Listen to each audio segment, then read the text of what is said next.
నమస్తే ప్రజాప్రతినిధి న్యూస్ కి స్వాగతం. తిరుపతి జిల్లా శ్రీకాళహస్తి ఏరుపేడు మండలం నచ్చినేరి గ్రామంలో జర్నలిస్ట్ రమేష్ ఇంటిపై హఠాత్తుగా దాడి చేసిన 5 star private finance limited company ఇంటి రుణాలు ఇస్తామని చెప్పి పేద ప్రజలను మోసం చేస్తూ పబ్బం గడుపుకుంటున్నాయి. ఈ క్రమంలో నచ్చినేరి గ్రామంలో ఒక ఇంటికి రాత్రి వేళలో రావడం ఎంతవరకు సమంజసమని, అందులోనూ ఇంటి లోపలికి ఫైనాన్స్ వారు దూరి బెడ్రూమ్లో బాత్రూంలో కూడా వెతుక్కుంటూ మేడ మీదకు వెళ్లారు. ఆడపిల్లలు స్నానం చేస్తున్నది అంటే కూడా వినకుండా తలుపులు తట్టి వారిని భయాందోళనకు గురి చేశారు. దీనిపై ఈరోజు ఏరుపేడు మండలం సర్కిల్ ఇన్స్పెక్టర్ శ్రీకాంత్ రెడ్డికి కంప్లైంట్ ఇవ్వగా వారు సానుకూలంగా స్పందించి మీకు తగిన న్యాయం చేస్తామని తెలియజేశారు. రాత్రి 8:30కి మేమంతా పక్కన ఇంట్లోకి వెళ్ళాము.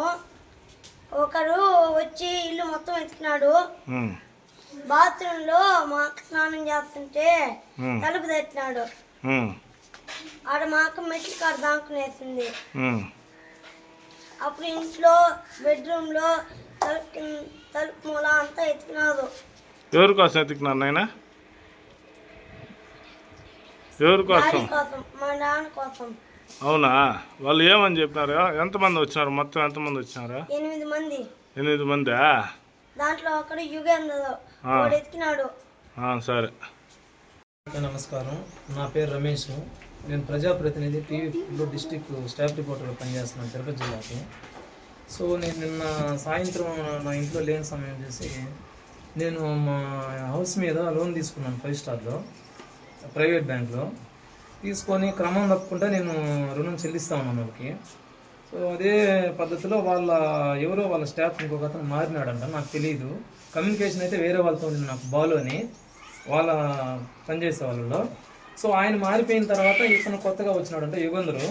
ఆయన నాకు కాల్ చేసినాడు, సార్ నేను 5 స్టార్ నుంచి ఫోన్ చేస్తున్నాను, ఈ విధంగా మీరు అమౌంట్ చెల్లించాలంటే నేను వేస్తాను, కొంచెం మా ఇంట్లో రిస్క్ ఉందని చెప్పాను. నేను 15 లోపు వేస్తాను. నేను యాక్చువల్గా డేటు 14 నేను వేసేసాను వాళ్ళకి. వేసిన తర్వాత నాకు ఇండివిజువల్గా చాలా ప్రాబ్లం ఉంది, ప్రెస్ మీట్లో ఉన్నాను నేను. నాకు పదే కాల్ చేస్తున్నాను. చేసినప్పుడు నేను అన్నాను, ఎందుకు చేస్తున్నావు ఇట్లా నాకు అంటే, అమౌంట్ వేసినారా అన్నాడు. మీరు హాయ్ అని పెట్టిన నెంబర్కి ఎప్పుడో పంపించినాను, అది చూసుకోవాలి కదా, ఏం పని చేస్తున్నారు మీరు అక్కడ నాకు తెలిసి. ఇంక మీరు పని చేస్తున్నది ఎందుకు, డబ్బులు వేసినారా లేదా కనుక్కోవాలా. వేసిన డబ్బులు కూడా మళ్ళీ 10 సార్లు ఫోన్ చేస్తే మేము కూడా ఇరిటేషన్ ఉన్నాము. మా రిలేటివ్ ఒక ఆమె యాక్సిడెంట్గా మందు తాగేసి హాస్పిటల్లో ఉంది.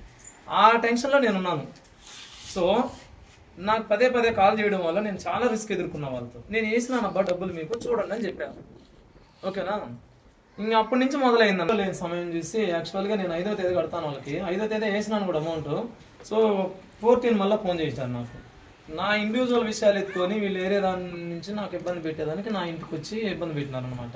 నాకు చిన్న పిల్లలు, నేను బయట ఉంటాను ఎప్పుడు, వాళ్ళని వచ్చి ఇబ్బంది పెట్టి 6:30, 7:30 బెడ్రూమ్ పోవడం అంట, తలుపు తీయడం అంట. నా పెద్ద కూతురు స్నానం చేస్తా అంటే పాపం డోర్ తట్టినాడంట యుగంధరని అబ్బాయి.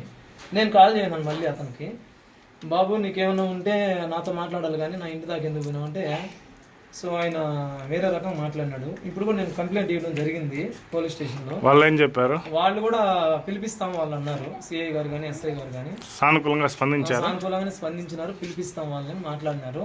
1 అవర్ 1.5 అవర్ నేను ఉన్నాను. రాత్రి నేను 110 కూడా ఫోన్ చేసినాను. నేను 112 నేను ఫోన్ చేసినాను. మీరు ఫైనాన్స్ వాళ్ళు మీ ఇంటికి వస్తున్నారు కదా, వాళ్ళు ముందు రోజు కానీ అవతల రోజు మీకు కాల్ చేయలేదు? లేదు, అస్సలు చేయలేదు. ఎందుకని? నాకు ముందు చేసినాడు కానీ నేను చెప్పినా నేను వేస్తాను అమౌంట్ అని చెప్పి వేసేసినాను. ఆ వేసిన దాకా చూసుకోను అని చెప్పి నేను అరవడం జరిగింది అతన్ని. సో అయినా మీకు తెలిసేసి చెప్తున్నాను, నా కొడుకు లేడు, సార్ వాళ్ళు వచ్చినారు, ఆడ మీటింగ్ జరుగుతున్నది, తిరుపతికి వెళ్ళిపోయినాడు నా బిడ్డ. అప్పుడు చూసి వాళ్ళ సమయం చూసి వాళ్ళు పోయిన 1/2 గంటకంతా వాళ్ళు 8 మంది వచ్చినారు నాయన. 8 మంది 7 మంది బయట ఉన్నారు.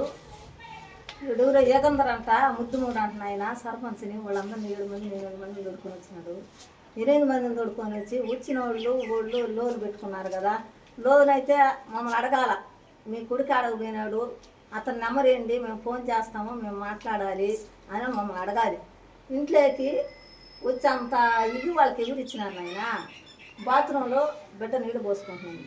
బాత్రూంలో కూడా చిన్న ఏమన్నా కొడుకు ఏమన్నా దొంగ, బాత్రూంలో మేము ఎందుకు పెట్టి పెడతాము, బెడ్రూమ్లో మేము ఎందుకు పెట్టి పెడతాము, బెడ్ కింద మేము ఎందుకు పెట్టి పెడతాము, లెటిన్లలో ఎందుకు పెట్టి పెడతాము? మీ ఇవన్నీ కొడుకు ఏం అవసరాలా పని వాడికి? చేస్తాడమ్మా?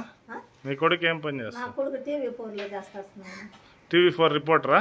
రిపోర్ట్ నేను మా ఇది ఏ టైంలో జరిగిందమ్మా నిన్న? నిన్న 8:30 అట్టప్పుడు జరిగింది. నేను మీరు పోలీస్ స్టేషన్కి ఫిర్యాదు చేశారా? చేసినాను, కల్లారు చెట్టు చేసినాను నేను. మేము అమ్మా రాత్రి చేయలేదు, ఆ. ఇప్పుడు పోయి చేసిన. రాత్రి పోలీస్ స్టేషన్లో పోలీసు వాళ్ళకి ఫోన్ చేశారా 112కి? చేయలేదు నాయన, నాకు అర్థం కాలేదు నాయన. నేను చిన్న బిడ్డలు నాయన, నాకు 5 మంది పిల్లకాయలు నాయన, బిడ్డలు పక్క ఆడొస్తున్నారు, నేను దిక్కు దోసుగా నేను ఎవరికొని ఫోన్ చేసేది నాయన. అంటే నేనేమో వాళ్ళు బెదిరింపు చర్యలు ఏ విధంగా చేశారమ్మా?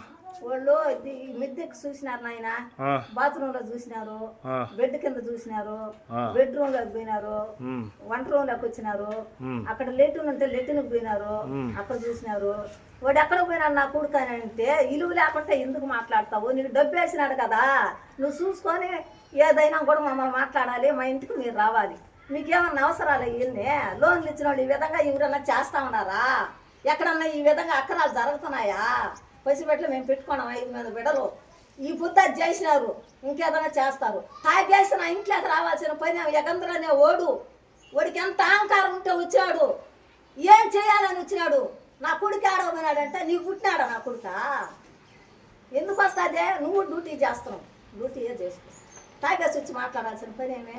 అవసరాల మీకు ఇన్నా లోన్ ఇచ్చి ఈ విధంగా చేయమన్నారా? ఈ ఎకరాలు చేయమన్నారా? ఈ దుర్మార్గం చేయమన్నారా? ఎక్కడ చెప్పినారు మీరు గవర్నమెంట్? పదాం పద, ఎక్కడికి పోతావు? పదాం పద.